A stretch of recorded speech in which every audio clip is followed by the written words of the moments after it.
Rain tapped softly against the cracked windshield as she tightened her grip on the steering wheel, her eyes flicking anxiously toward the frail old man slumped beside her. His breathing came in uneven bursts, each one sounding weaker than the last, and it made her chest tighten with worry. She had only meant to pass by the bus stop, lost in her own thoughts about overdue bills and another long shift waiting for her, when she noticed him alone, shivering and clearly unwell. He had tried to wave her off at first, murmuring that he didn't want to be a burden, but she couldn't ignore the quiet desperation in his eyes. Now, as her old car rattled down the rain-slicked road, she whispered soft reassurances, even though she wasn't sure he could hear her. "We're almost there.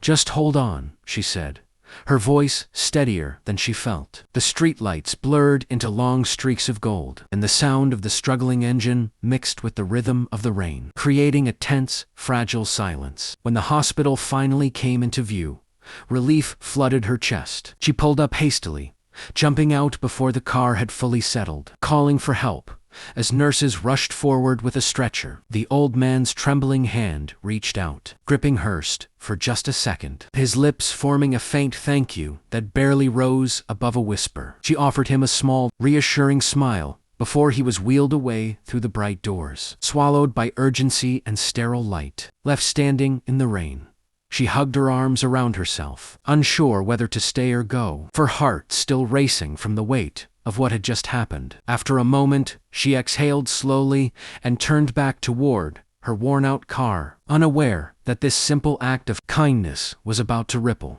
into her life in a way she could never have imagined.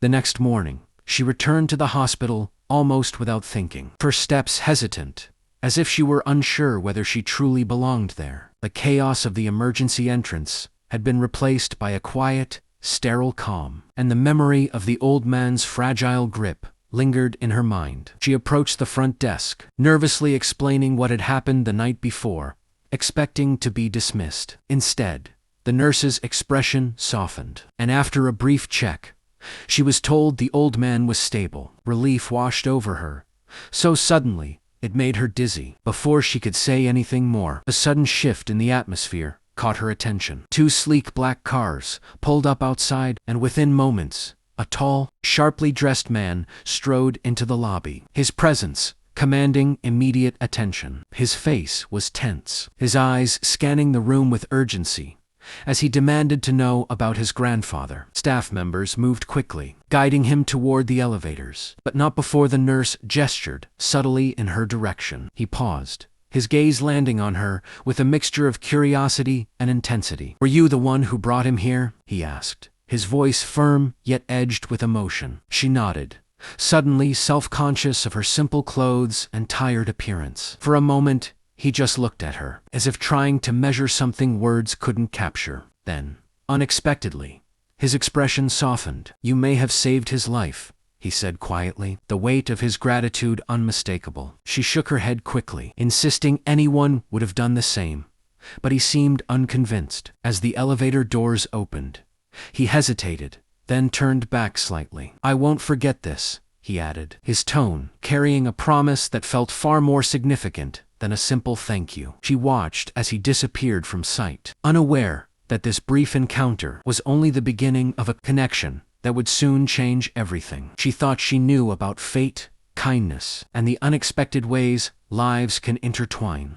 A week passed, and life seemed to return to its usual rhythm, though something about that night refused to leave her thoughts. She had almost convinced herself it was just a fleeting moment, one small act of kindness in an otherwise ordinary life, until a sleek black car pulled up outside her modest workplace. One quiet afternoon, the contrast was impossible to ignore, drawing curious glances from everyone nearby as a familiar figure stepped out, his presence as composed and commanding as she remembered. Her heart skipped when she recognized him, the old man's grandson, the CEO.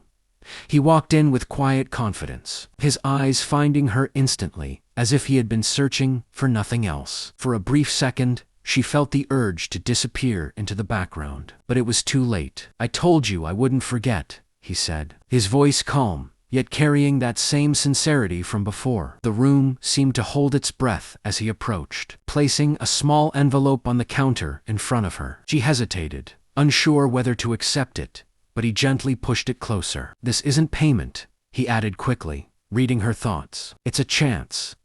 Confusion flickered across her face as she slowly opened it, her eyes widening at what she saw on offer. Something far beyond money, something that could change her entire future. She looked up at him, speechless, her mind struggling to catch up with the moment. He gave a faint smile, softer now, less like a powerful executive and more like a grateful grandson. "My grandfather asked me to find you," he said quietly. "He believes people like you are rare." Emotion caught in her throat as she glanced back at the paper, realizing this wasn't just about opportunity, was about being seen, valued in a way she had never experienced before. As she stood there, surrounded by the familiar yet suddenly transformed world around her, she understood that a simple decision made on a rainy night had set something extraordinary into motion, something that was only just beginning.